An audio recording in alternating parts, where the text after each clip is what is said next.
We already talked a little bit about excitation and activation. And just as a refresher, excitation, that's related to the reception of an electrical signal from the central nervous system at the motor neuron that goes into a muscle fiber. And then activation is the production of force by actin and myosin in the sarcomere itself.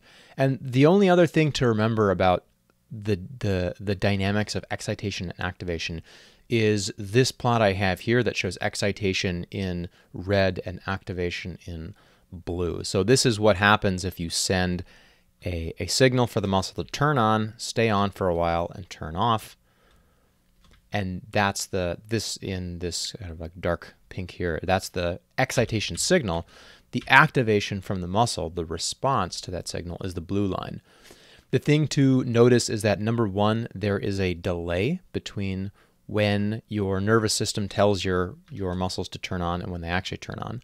There's also a delay between when the excitation signal stops and when the muscle actually stops producing force. And moreover, the delay before receiving a signal and turning a muscle on is shorter than from when the excitation signal goes away and when the force production of a muscle stops. So that's the other thing about excitation activation I wanted to talk about. And then the other material from last week that I wanted to go over in some more detail is this idea of moment arms. So we looked at, roughly, we looked at two kinds of moment arms. We looked at the moment arms of weight forces, and we looked at the moment arms of muscles. And we said that roughly you can think of a moment arm as the amount of leverage some amount of force has. So some amount of force might be this, I don't know how much it is, but let's say it's 35-pound kettlebell. We could think of the weight force from that kettlebell as being a vector that points straight down. Why does it point straight down? Because that's the direction that gravity goes. So we can talk about the moment arm of this force about, and usually I say about, meaning related to some joint, some axis of rotation. So in a kettlebell swing, we might be interested in the elbow joint, which is, the shoulder joint. We could conceptualize that as like an axis of rotation going off like this. So we're interested in the torque, the rotation in the sagittal plane about that axis of rotation. So we could think about, and maybe I'll draw a schematic here so it's a little bit easier to see because this picture is off at an offset. So let's draw a side picture of what's going on here. So got person, shoulder here, holding out her arm, and then there's a kettlebell in her arm. And we might be interested in what's the torque at the shoulder joint as a result of the weight of this kettlebell. Well, we can draw the weight force vector of the kettlebell, and then the length that we're interested in, the moment arm, the amount of leverage that this weight has, is this perpendicular distance right here. We would just call this R for moment arm. And we saw that the torque at the shoulder is going to be equal to whatever this force is.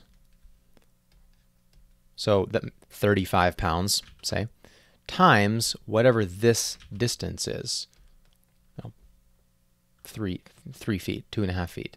So that gives you the amount of torque. And in my example I just gave here, that would be calculated in foot-pounds. So that's the amount by which the kettlebell wants to rotate your shoulder joint like this. So it's going to introduce a torque in this direction.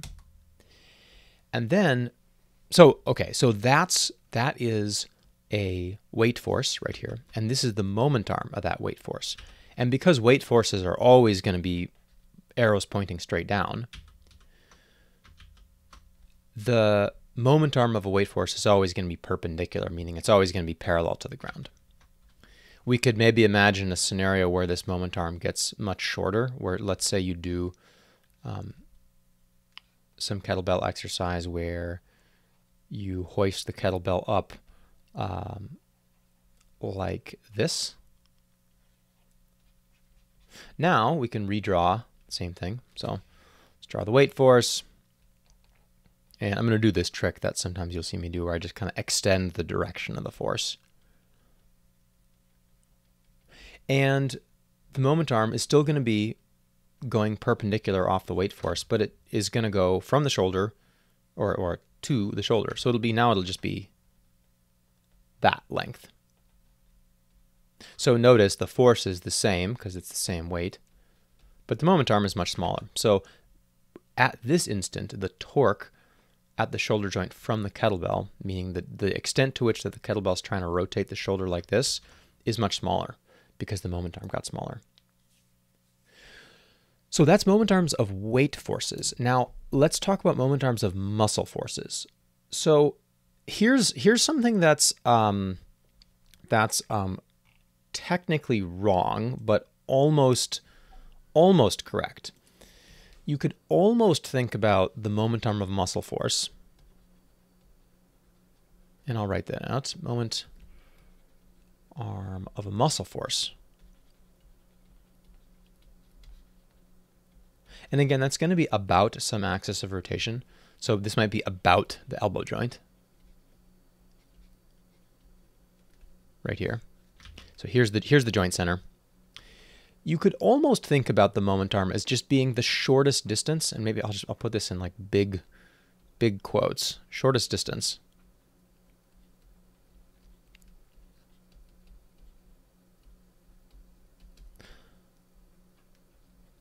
from the muscle to the axis of rotation.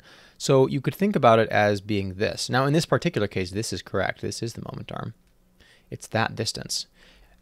And it's because the muscle force comes off like this, and it's got this amount of leverage, this mechanical advantage, this moment arm about the elbow joint.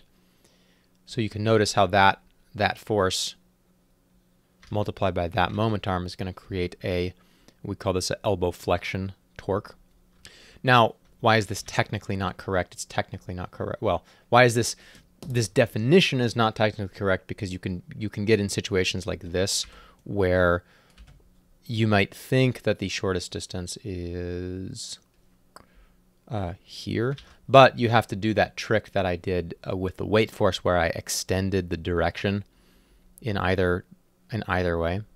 So technically it's the shortest distance if you extend out the direction of the vector. So technically it would be like this. But in most cases, so for example, here, in most cases, and particularly on exam 3, I promised I would not put in any tricky moment arm questions. So you can think about the distance from the joint center to the shortest distance from the joint center to the muscle force, or the muscle's path here. You could think about that as the moment arm, and at least for exam 3, that will not lead you astray. The only situation where that doesn't really work out is things like this, kind of funny situations where you have to do the full textbook correct thing of extending the line of action of the force out in both directions and then finding the shortest distance. It happens to be perpendicular, of course, because going perpendicular from something is always the shortest way to get from point A to point B. So this is why in like a biomechanics or physics textbook you'll see a moment arm defined as the perpendicular distance from the line of action of the force to the axis of rotation. But often, not always, often this idea of the shortest distance from the muscle to the joint center will give you at least the correct intuitions about the muscle moment arm. Something to notice about the muscle moment arm, by the way, is that unlike the weight force vector, it is not always horizontal. So if this person was doing a bicep curl like this, some dumbbell here, that dumbbell would have a weight force vector like this. We could measure the moment arm. It would be like this.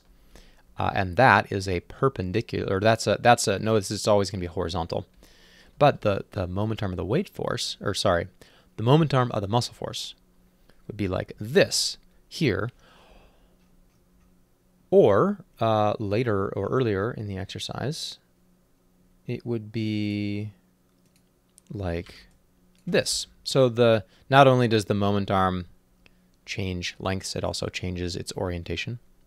It doesn't change the fact that this bicep muscle is going to be producing a weight or a elbow flexion torque like this, whereas the dumbbell here creates an elbow extension torque. And the whole game of strength training exercises or sports movements or rehabilitation movements is the balance between the torques created by your muscles and the torques created by whatever external forces, usually some kind of weight or a cable from a resistance machine or something like that. So broadly, that is moment arms and torque. So if you remember the definitions of if I can figure out where I put it. Yeah, here. If you can figure out the definitions of the moment arm of a weight force, like this, and the definitions of a moment arm of a muscle force, like what we just talked about, and remember remember the relationship that torque is just the product of the force and the moment arm, then you should be in a good situation for the exam.